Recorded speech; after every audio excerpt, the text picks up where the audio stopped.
Spider-Man 2 isn't holding back when it comes to dishing out symbiote action. With a number of symbiotes, symbiote suits, and hints about some famous blood-red symbiote samples in the hands of a not-so-friendly terrorist, this game takes the Spidey experience to the next level. Developed by the good folks at Insomniac Games, it's the third title in a series that kicked off with Marvel's Spider-Man in 2018 and continued with Marvel's Spider-Man Miles Morales in 2020. We've been getting teased about Venom for a while now. It all started with a post-credit scene in the first game, and then Miles Morales gave us another taste of what was coming. And finally, in Spider-Man 2, we get the full deal. Venom in all his scary black symbiote glory, just like we know from the comics. You'll get to meet a bunch of them, including the iconic Agent Venom, Scream, and the quintessential symbiote Venom, among others. This video is your one-stop shop for all the juicy details about each symbiote's role in the game and the slick symbiote-related suits you can unlock, but beware, it's not a spoiler-free ride, so without further ado, let's begin. Before we go into our explanation, we have a very small request. If you like our content, please support us by subscribing to our channel. This is a small click for you, but for us it means a lot. Thank you, and let's begin.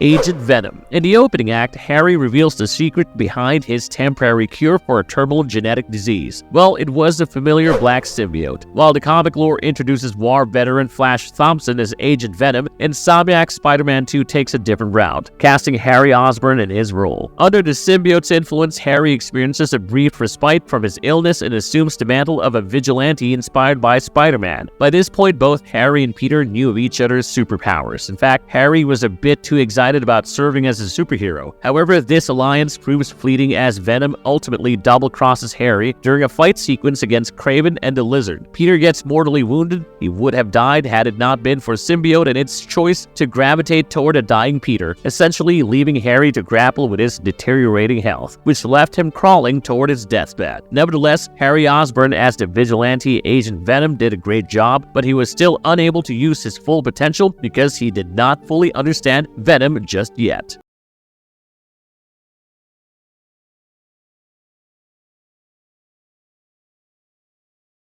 Venom, the most quintessential symbiote ever. Venom is definitely one of the greatest villains to elevate the beauty of Spider-Man's vast rogues gallery, and he maintains his vicious nature and stature as a harbinger of destruction in Spider-Man 2. Throughout the game's story, we witness Venom's transition from Harry to Peter, a transformation that leads to the birth of the famous black suit. In this installment, Venom takes center stage as the primary antagonist and is the one responsible for defeating Kraven the Hunter. And man, that was some way to hunt the Hunter. After Peter manages to give up Venom, the symbiote travels back to Harry, which is when Kraven challenges Venom. Kraven tries his very best to kill the monstrous alien, but ends up having his head munched on, his brain to be more precise. Venom in the Marvel comic universe is known as both a villain and at times an anti-hero. Debuting initially as the ominous black suit, this character has expanded to shape the symbiote storyline, becoming an enduring fixture in Spider-Man's world. In fact, in the comics, Venom feels that he's essentially a hero, but of course, a twisted one. In Spider-Man 2, Venom's presence is truly terrifying as he corrupts both Peter and Harry. It is something that was the primary plot, at least as far as these two main characters were concerned. Throughout the gripping game, Venom and his actions drive the story forward. When Venom departs from Harry, merging with a weakened Peter gives rise to the distinctive black suit in this unique universe, which is something I will speak about in a bit. Interestingly enough, Venom in the end starts a chain of events that leads to a terrifying but half-cooked conclusion. So Venom decides to spread his spawns throughout the game's Earth so that he can take over it and spread his own brand of balance. Of course, that plan doesn't come to place, but Venom does spread his dirty wings over New York.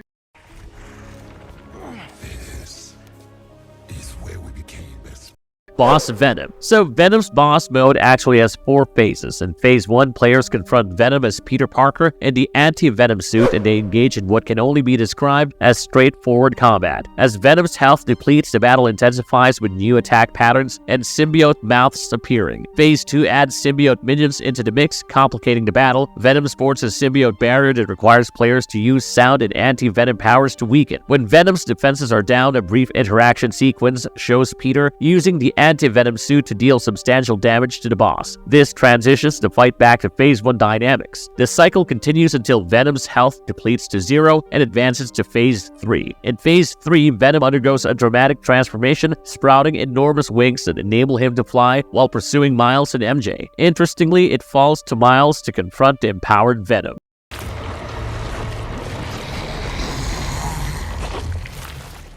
The major curveball called Scream. In Spider-Man 2, the story takes a completely unexpected turn as Peter races home upon sensing that Harry might hurt MJ. Harry holds her hostage, berating the duo for jeopardizing his life. A heated scuffle ensues, but in a shocking twist, Harry transforms into Venom and assimilates a portion of his symbiote into MJ. She undergoes an immediate transformation, and it ends up with her turning into Scream, obedient to Venom's intentions and filled with a thirst for Peter's death or brain, or something like that. Venom then leaves on his quest to conquer New York City, which in turn leaves Peter and Scream fighting in their neighborhood. Despite Scream's villainous nature, gamers can't help but sympathize with her. Furthermore, her striking appearance and design, which faithfully pay homage to her comic book aesthetic, are another reason why Scream has become a hit among fans. Yet, it's not merely a matter of style, there's substance beneath the surface. The symbiote corrupts MJ based on her profound mental fatigue and frustration induced by the demands of freelance journalism. An underperforming book and the strains of her relationship with Peter, who faces life-threatening challenges daily. Scream goes deep into MJ's psyche, tapping into her resentments and fragments of rage to transform her into a lethal adversary. This aligns with the symbiote's proclivity for exploiting the trauma within one's subconscious. Whether it's Harry's fear of mortality or Peter's contemplation of resorting to murder to cope with Aunt May's death, they mirror the darkness within. MJ is no exception. Peter must exercise restraint when faced with this incarnation of Scream,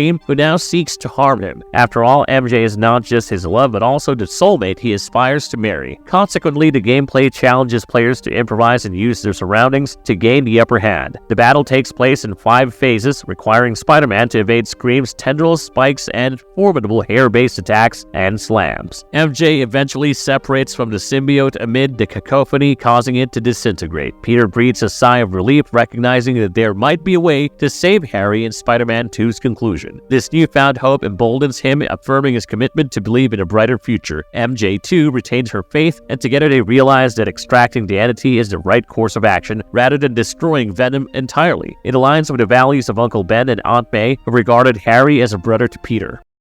Venom's spawns. Once Venom unveils his true form, he spawns numerous offspring by seizing control of the city's unsuspecting citizens. While these symbiotes remain unnamed, they serve as a clear homage to the iconic Venom spawns from the comics, reminiscent of characters like Agony, Phage, Riot, and Lasher. With the city under siege, Peter, MJ, and Miles huddle to devise a plan to secure the meteorite, which appeared to be at the epicenter of the symbiote infestation. MJ points out that the meteorite shards were rendered ineffective until Harry repaired them, while Miles highlights that the initial damage occurred at the hands of the particle accelerator. Following this line of reasoning, MJ proposed the idea of cranking up the particle accelerator to its maximum potential, theoretically obliterating the shards. Peter, ever the strategist, offers to act as bait, luring Venom away from the meteorite. Meanwhile, Miles takes on the task of handling the symbiotes that have infested the city, and MJ embarks on a covert mission to pilfer the shards in the nest. The trio arrives at the nest's entrance, where Peter enhances MJ's stun gun with a sonic blast attached. With preparations in place, Peter dashes towards the entrance, taunting Harry and inciting Venom to chase him through the city's bustling streets. As this adrenaline-pumping chase unfolds, Miles confronts the remaining symbiotes in an intense showdown, while MJ, guided by her stealthy instincts, infiltrates the nest. The entrance seals shut behind her, setting the stage for a high-stakes mission to seize the vital meteorite shards.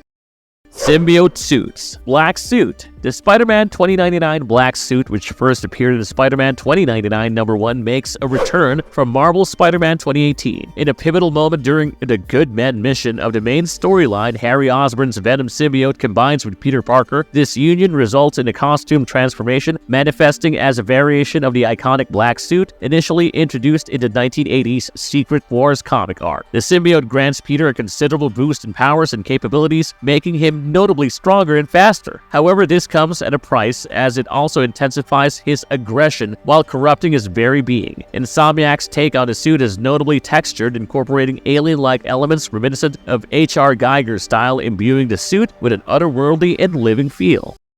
Classic Black Suit. The classic black suit made its debut in Amazing Spider-Man number 252 or Secret Wars number 8, and it's a fresh addition to Marvel's Spider-Man 2. This suit draws its inspiration from the iconic symbiote design that Peter Parker first donned during the classic 1980s Secret Wars comic arc. Players can unlock this suit when they reach level 50 in Marvel's Spider-Man 2. Additionally, there are variant styles that tip their hats to the black suit's appearances in other media. You'll find a purple-tinted version that gives a nod to the Ultimate Spider-Man comics and game, while a red and blue illuminated one pays tribute to the design from the 90s animated series. And for those who appreciate a dark twist, there's an inverted version primarily in white with black eyes and a black emblem inspired by Venom.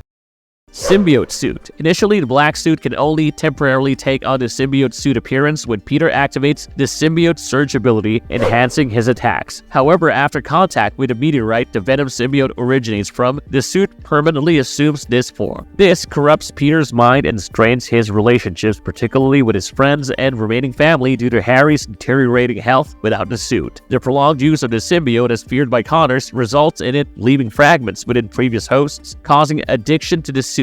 Harry, having worn the suit for an extended period, retains one of these fragments while in a state of permanent rage mode. Peter eventually sheds the suit, avoiding its addictive influence with assistance from Miles Morales, who intervenes to prevent the suit from controlling Peter and driving him to harm Kraven. However, the suit manages to break free from containment and bonds with a weakened and drug-addled Harry, who uses it to eliminate Kraven and spread symbiotes throughout New York, leading to a collective consciousness takeover. A large number of symbiotes attempt to reinfect Peter to trigger a full transformation, but a joint effort from Miles and a reformed Mr. Negative thwarts this process. As a result, Peter's Venom symbiote base form, the black suit, evolves into the anti-Venom symbiote suit. Carnage. In Spider-Man 2, Carnage makes an appearance in the Flame Mission storyline where Wraith and Peter Parker team up to thwart a cult led by a guy called the Flame. It turns out the Flame is none other than Cletus Cassidy. In the final mission, things take a jog to the south when Peter and Wraith can't stop him from snagging a red symbiote sample, all while he declares, "And when the Crimson Hour rolls over this earth, it shall bring the truth, judgment, and carnage." Now, Carnage is kind of a big deal in the symbiote world. We all know that, in fact, he comes right after Venom in popularity, but here's the thing: while Venom sometimes wavers on the line between good and evil, Carnage, well, he's pretty much plunged headfirst into the deep end, just like his host, the notorious serial killer Cletus Cassidy. Carnage is as bad as they come. Now, it's essential to note that Spider-Man 2 doesn't actually feature Carnage, but that little tease there sure does spark some hope for the next installment of the game. So the game has left a trail of breadcrumbs for a potential spin-off title, maybe something like Spider-Man Miles Morales,